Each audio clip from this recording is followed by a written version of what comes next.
What's up, guys? It's your favorite 600-pound Brazilian. Hey guys, this is Zombie Guy. What you wanna do? Today we will be playing Oculus Quest, specifically to kill zombies. Don't forget, that's why I'm sweaty. Alright, so, anyway.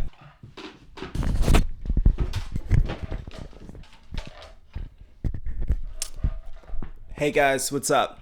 It's your favorite 600-pound Brazilian. We're going to be playing Drop Dead Dual Strike Edition.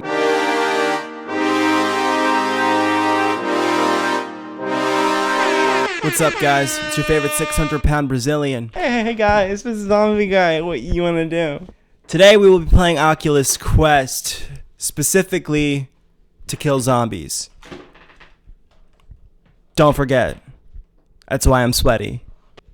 Alright, so, anyway.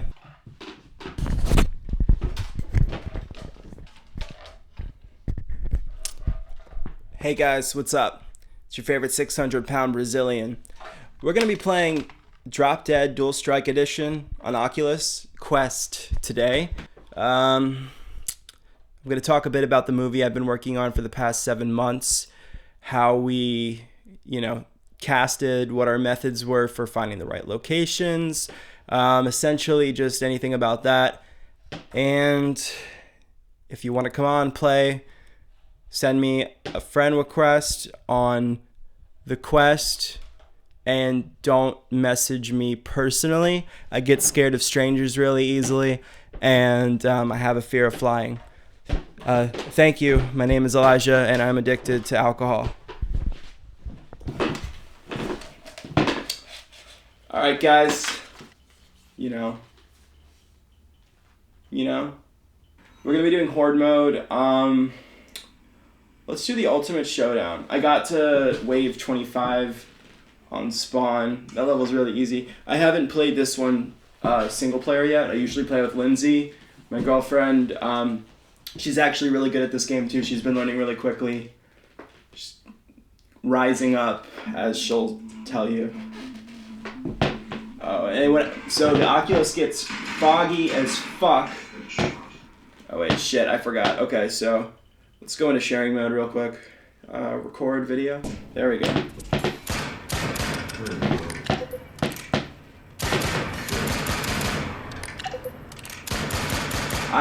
My Oculus is so foggy right now. It's because my body temperature's hot because I am massively overweight and don't have any friends. It's actually the secret to getting on the leaderboard. You don't want to have any friends. You want to spend any possible free time you have playing this game.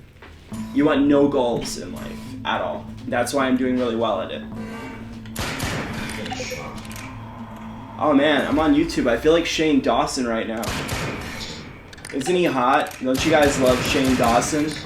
Wouldn't it be hot if him and Jeffree Star released a sex tape and Amberlynn Reed was like in the corner and Becky was telling stories about her family dying? Actually, that's how I get really good at this game. I pretend that the zombies are Becky's family because they're all just dying, like she says in every single video. Alright. Woo! I wasted so much bullets on this, but it doesn't really matter. I'll get something else soon. I don't know why I did that. Probably because I'm nervous about being in front of strangers on a TV platform that's not really meant for anything other than squirrel videos and videos of raccoons. Alright, so I promised to talk a bit about the film I've been working on. We started about, 8 months ago. Me and my friend Cord sitting around a fire. I had just invested so much money. Oh my god, this axe is being horrible. I invested a lot of money on a film rig. So the first step was realizing what sort of movie we wanted to shoot. I went to film school before leaving for business, which is like equally as useless. And honestly, most of what I learned though was from my time living in New York, working on music videos. For anybody who doesn't know, I was a touring recording artist with a couple, you know, decently known bands, but that doesn't really fucking matter. Anyway, so I got completely off track with zombies. We started working on the film. The first step was writing it. We wanted to source the script initially, and we actually did. We sourced the script we thought we really liked. It was later even admitted by the writer that it was something she sort of rushed through and didn't really like the endings with, but we loved the characters. We loved the aspect of where the film took place. It was just something that really resonated with us. I moved from New York to Lambertville, New Jersey, which is a destination town in central New Jersey.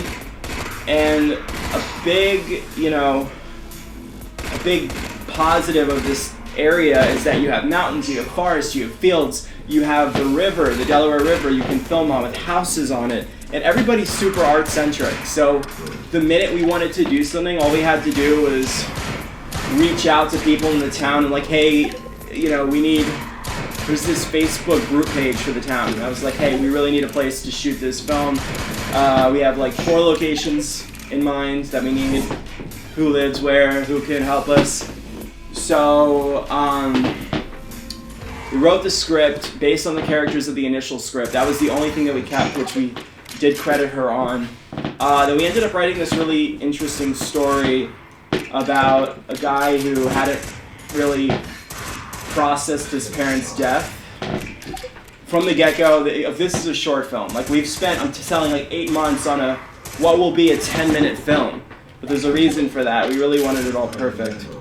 So a big part of that was realizing, like, okay, how can we be resourceful? How can we make this story about the area that we live in so we don't have to try to force, places that don't look like something to look like something else? So we wrote this film that takes place on a lake, a remote house, and again, like, we wanted to be resourceful. So we're not SAG affiliated by any means, unfortunately. Well, not unfortunately. I don't think you should go SAG unless, like, you can actually compete with the other directors, otherwise you won't get work. And this is our first film, so why would we do that? We put out the casting ads through like Facebook. I put out ads through everywhere. We got about 200 submissions.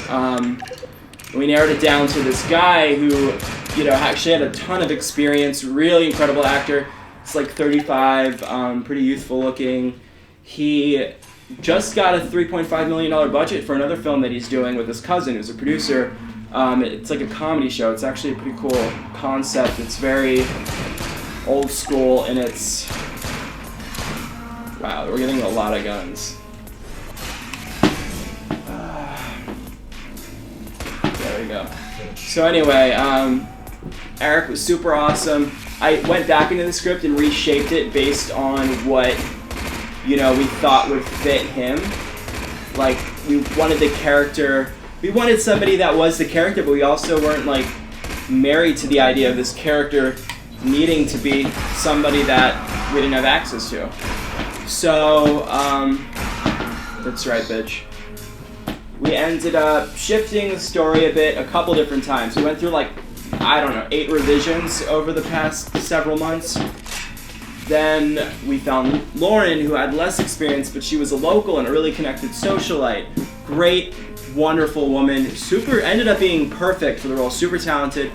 We, again, shifted that character a bit more to be flexible with what Lauren's ranges were. Again, since she was sort of new to acting, we had to adjust the story. Oh, great. Fuck you.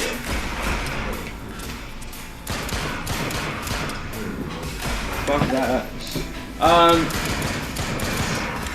Then we spent a couple months getting all the other gear that we needed. I really went into lighting. I didn't want it to feel like Mandy, like a crazy oversaturated red and blue film, but for the dream sequences that are important to the story, we did go that route. I ended up getting some really powerful color lights, 360 color lights. I also ended up getting this, like, oh fuck yeah, get rid of this gun now. We don't really need it. I like having my pistol because I need something with range additionally. Alright, so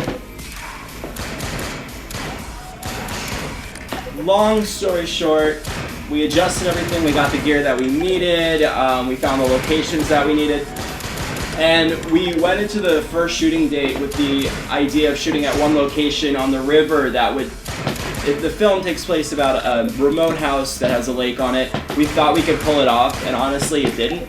But, so back to why Lauren's hiring like a local person who's been around and knows everybody, she actually knew somebody else, this great woman, Daphne, who let us shoot on her property, and they had a private lake. It was a remote house with a private lake. So we ended up scrapping the scenes that we had shot that one day, which, you know, is expensive because we are paying our actors. Fuck that. And it was worth it though. We ended up getting exactly what we needed, and then we found we actually found an Airbnb, and we talked to the owner. We're like, hey, can you let us film here? And we booked that. It was this area. Another positive about it, the architecture is crazy. A lot of the stuff is really like gorgeous. It's just developed to be really, really beautiful interior, super modern with like this twist of, you know, Victorian-like houses. So we shot there. We had 4 filming dates, I believe, and we have one more coming up on November 10th. That's going to finish off the film. We adjusted this monologue that, and initially the film was supposed to be just horror and drama, but it's now more drama than anything, and honestly I'm okay with that. It just means that we have to adjust the trajectory for when we release on the platforms we want to release on and who we can release with. The other issue is that, you know, when we got into editing, I have a great colorist who can do like any sort of mood I need, and my approach is pretty purist. I lit the scenes with the colors that I wanted them to end up being. So there's, you know, it's not like, if you watched it now with the log footage, it's still, like, the scenes still work, everything works. I also, as I mentioned, have 10 years audio engineering experience, so when we got into editing and started cutting the scenes, I was scoring while I was cutting. I used DaVinci Resolve for editing, which I know is like, oh, you're horrible. I'm like, no, I mean, I'm sure that I'll switch over to either Final Cut or Premiere at some point, but for cutting, and I'm using Ableton Live for the score, it does what I need it to do, and it's going to be colored in DaVinci anyway, so like, why not? What's the problem there? Anyway, we ended up getting some really fucking bats, the most useless piece of shit weapons. These fat guys, I call them Fat Pablos, or Papas, Big Papas. Anyway, and I was scoring. There's that whole, like, you know, traditional style of scoring where like you need a question and an answer in the song. You need like one little riff that builds the question, adds to the suspense, and then you have to answer it. And answering it is really, really crucial in timing, because if you answer too soon, the scene's going to lose all sense of drama.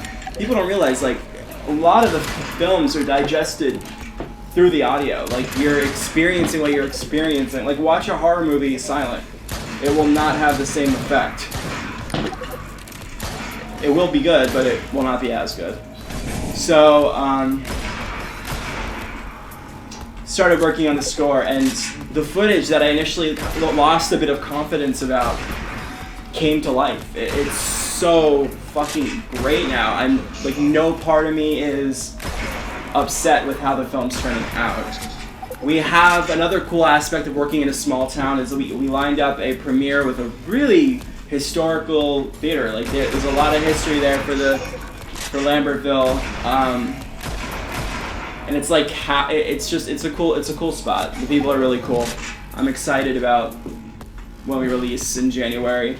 But yeah, so in addition to the sound, a big thing about cutting the film and finding like the timing. So for audio, I use this, like, actually surprised at how well it went, because I didn't use like a Sennheiser MK4, like the traditional microphones, like $1,000 microphone. I actually got this $400 mic that, I mean, in my opinion, it sounds beautiful. It came out great.